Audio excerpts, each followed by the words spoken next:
diplômes des différentes universités de France et des écoles d'ingénieurs et d'économie de bâtiment, vous arrivez à la MACA. Alors, parce que je vais me permettre de lire l'ordonnance du tribunal, parce que c'est très intéressant. Donc, ça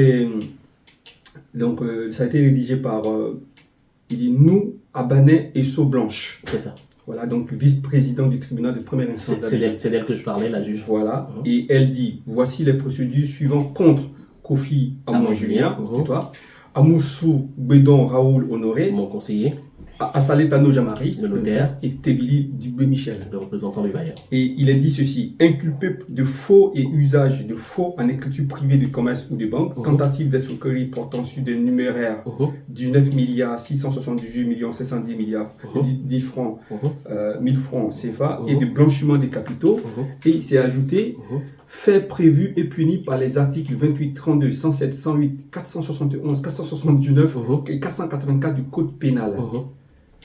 Attendez, écoutez, moi je vais vraiment bien comprendre. Donc du coup, vous êtes mis sur mandat de dépôt pour ces faits-là. Oui. Donc du coup, on a renoncé au financement du terrorisme. Tout ça, oui. Tout ça. Parce qu'ils se sont dit, pour financer le terrorisme, il faut qu'il y ait de l'argent. Oui, c'est ça. Pour acheter des armes, moi j'ai posé la question, parce que dans mon audition, je dis, mais pour acheter des armes, pourquoi est-ce que je suis obligé de faire venir mon agent en Côte d'Ivoire? Ouais. La Côte d'Ivoire fabrique-t-elle des armes? Ouais.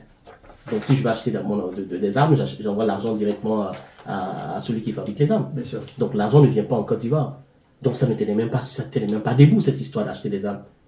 Et donc du coup, vous êtes arrêté et toi, on venait souvent la nuit t'exfiltrer pour... Oui, déjà on est arrêté pour escroquerie. Mais c'est quoi l'escroquerie? Il n'y en a pas du tout. Mais moi je ne sais même pas ce que c'est. Oui, bien sûr. Ça ne tient pas debout en fait. Et qu'une juge ait cautionné ça, c'est un scandale absolu. Voilà pourquoi je t'ai dit que tu es au cœur d'une mafia d'État. Le gouvernement ivoirien ne peut pas ne pas être au courant de ça. Que des responsables, la vice-présidente du tribunal de première instance d'Abidjan agissent comme ça, osent rédiger une telle ordonnance et que le gouvernement ne soit pas au courant, c'est pas possible. Même le ministre de la Justice, c'est quand même 19 milliards. Que le ministre de la Justice ne soit pas au courant de ça, ça me paraît assez étrange. Mais bref, supposons que je sois tordu d'esprit dans mon analyse. Oui, bien sûr. Donc, du coup, maintenant, on va reprendre. Moi, je voudrais revenir sur tes conditions de détention et après, on ira vers la mort de Tébili Michel parce que la mort de Tébili Michel, moi, à titre personnel, ça me révolte. Mais je vois quelles sont les conditions de détention. Nous sommes arrivés à la MACA. Les premières heures, en fait, on arrive à la MACA et les instructions qui avaient été données quand on est quitté au pôle économique et financier, c'était que moi, je sois mis au bâtiment C. Okay. D'ailleurs, j'en parle, mais je ne sais même pas exactement ce qui se passe dans le bâtiment C. Si je ne suis jamais allé. Mais sur les instructions, c'était moi qui étais censé être le bâtiment C. Donc, on arrive avant 2 heures. Le régisseur de la prison, il n'est plus là. Il est rentré chez lui. Mais il a laissé des instructions assez strictes. Chaque fois que quelqu'un doit aller au bâtiment C, il faut qu'il le voit rentrer. Et en plus, à cette période-là, c'est la période où ils avaient arrêté les gens de Kafolo, les 19 terroristes, c'était comme ça qu'ils ont appelé les terroristes du Nord, là. Ils étaient dans le bâtiment C. Et donc, il a donné des instructions à voir toute personne qui va être écrouée au bâtiment C. Du coup, on arrive avant 2 heures, avant 3 heures. Ils sont obligés d'aller le réveiller. Si nous tous, on avait été prévus pour aller dans des bâtiments annexes, il n'y avait pas de problème, on est d'accord sur le principe. Ils nous auraient mis, et puis le lendemain matin, on allait dire oui, mais hier, on a envoyé 4 personnes avant 2 heures et qu'on les a mis dans tel bâtiment. Mais tant que moi, j'étais prévenu à aller au bâtiment C, il fallait aller le réveiller. Ils vont le réveiller. Il arrive tout en colère un peu, puis il dit, mais Kofi Amon Julien, c'est toi qui as tué la personne, parce que pour que je puisse être allé mis au bâtiment C, il fallait que je sois condamné, que je sois dangereux, que j'ai tué quelqu'un. Bien sûr. Donc, il le dit comme ça. Et Maître Assalé qui reprend, mais il n'a tué personne. Il lui dit, comment ça, il n'a tué personne et puis on doit le mettre au bâtiment C. Maître Assalé lui dit non, mais c'est un jeune entrepreneur qui est venu en Côte d'Ivoire pour des projets immobiliers. Il a fait son projet, il a obtenu un prêt, il a envoyé de l'argent sur mon compte. L'argent a disparu depuis plus de 7-8 mois. Et parce qu'il a ouvert sa gueule pour parler, il se retrouve ici. Donc, il a le papier dans la main, il regarde et il est complètement désabusé. Il ne s'attendait pas à cette réponse-là. Donc, il prend son téléphone, il va se mettre à côté. Et il reste au téléphone pendant longtemps. On était assis là. Il était au téléphone. À un moment donné, il arrive, il dit, voilà ce qu'il dit. Il est temps que moi, je reste régisseur de cette prison. Je ne mettrai pas un innocent au bâtiment C. Il est brave. Je ne mettrai pas un jeune Ivoirien qui n'a rien fait au bâtiment C. Tant que je reste régisseur de cette prison. Et il y a un truc qui va être assez certain, il va dire, Kambou, ce soir, tu les mets au bâtiment Covid, parce que c'est la période du Covid, une nuit, et demain, tu me les mets au bâtiment assimilé. Et lui, tu le loges au bâtiment des directeurs. Donc, il s'agit de moi. Ouais. Et je vais une surveillance 24 heures sur 24.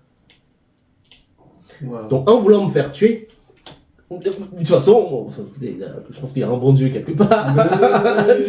Tu comprends le truc? On me sauve, en fait, d'une manière ou d'une autre. Mais oui. Et là, je suis au bâtiment assimilé. Et tous les soirs... D'ailleurs, ça va être assez marrant. C'est que quand je suis au bâtiment assimilé, le lendemain matin, je croise un monsieur que je connais, qui lui, au départ, était dans la négociation, et pour d'autres faits qu'il a fait, il s'est retrouvé en prison. Donc, il me croise. Ah, docteur Kofi, comment tu vas? J'ai dit, ça va, Eladj. Il dit, mais toi, tu es arrivé depuis mercredi et tu viens pas me dire bonjour. Tu comprends l'histoire du mercredi? C'est le mercredi que nous avions été arrêtés. Exactement. Ensuite, on a été transféré le vendredi. C'est ça. Et lui, je dis, ah bon? Il dit, oui, celui qui t'a envoyé ici m'a appelé pour dire qu'il t'a arrêté. Ok. Waouh. Le téléphone arabe, en fait. Et je lui dis, mais qui est-ce qui m'a envoyé ici? Il dit, je t'expliquerai après. Il dit, d'accord. Et j'avais même ta salée qui était à côté. Tu vois, notre mandat de dépôt était décidé depuis le mercredi quand on s'est pointé à la banque. Bien sûr. Moi, je l'ai compris tout de suite, hein, alors que j'étais même pas sur place. Hein. Ouais. Et bon, plus tard, c'était une parenthèse, on l'a rencontré, il a dit oui, mais ils disent que tu es trop gourmand, tu veux rien lâcher. J'ai dit, mais on arrête les bêtises. Parce que les documents qui attestent que j'ai lâché 20% sont chez le notaire. Ça a été enregistré. Et là, il va me faire dire oui, mais en fait, ils sont venus dire que tu as refusé de donner quoi que ce soit. Donc, en gros, là où ça posait problème, c'est qu'ils ont décidé de prendre 20%, mais ils n'ont pas remonté l'information dans la hiérarchie. Ouais. Donc, une fois arrivé à la hiérarchie, on leur a dit 20% c'est peu. Non, ils disent on n'a rien eu, le petit n'a rien lâché. Ah, d'accord. Donc, en fait, c'était ça, parce qu'il dit celui qui m'a envoyé dit on lui a dit que tu veux rien lâcher. D'accord. En fait, ok, je vois. Donc, en fait, ceux qui sont en bas, vous voulez duper ceux qui sont en haut. Et je lui ai dit, mais attends, le document existe chez le notaire, on a enregistré. Donc, ta hiérarchie, il est capable d'aller consulter combien est-ce que j'ai lâché. Maintenant, s'il dit qu'il n'a pas le document, moi, je te fais venir le document. Donc, je mets ta salaire appel à son bureau. Le lendemain, il y a un clerc qui prend le document notarié, vient nous donner ça en prison et on lui remet.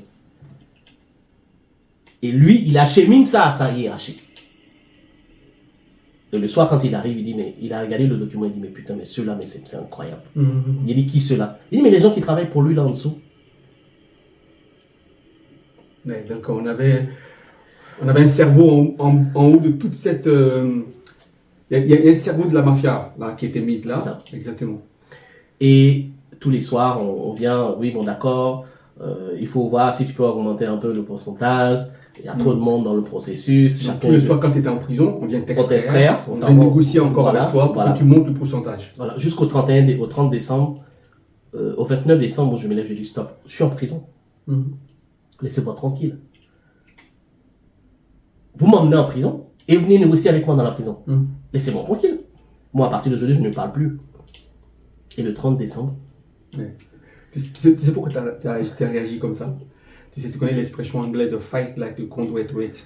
Se battre comme un rat. Comme un rat, c'est ça. Ils t'ont poussé, tellement à tous les cas, à un moment donné, t'as saturé, t'as dit que tu pouvais pas. Voilà, parce que là, t'as compris maintenant que. Voilà. Ouais, mais bon, c'est bon. Donc, t'en avais plus rien à faire, quitte à mourir. Arrêtez vos conneries. Voilà, c'est bon, ça s'arrête là. Et là. C'est ça la foi de l'innocent, en fait. Quand un innocent sature, il est plus dangereux même que le criminel. C'est ça. Et il dit, écoute, le 30 décembre, docteur, tu prends tes affaires, vous êtes libéré aujourd'hui. Ouais, ça je l'ai vu, ouais. Nous sommes libérés. Et là, on va apprendre que Tebili va rester en prison. Et moi, tu sais pourquoi j'ai compris pourquoi Tebili a été resté en prison? Non, il nous a expliqué. Ah, d'accord. Il a dit ceci, c'est toi qui signes le document. C'est toi qui conseilles le DG pour signer le document. C'est toi le notaire qui rédige le document. Si on s'entend dehors et qu'on a réglé tous les problèmes, on libère Tebili Bichette. D'accord. Et Tebili était dans tous ses états. Et il y a eu Maître Koulibaly qui l'a pris à un moment donné, qui l'a envoyé dans un coin, qui dit « Calme-toi, on va faire ce qu'il faut pour que tu puisses sortir. Ouais. » Parce que j'étais dans l'incapacité de lui expliquer ce qui est en train de lui arriver. Oui, moi-même, je ne savais pas en fait ce qui lui arrivait.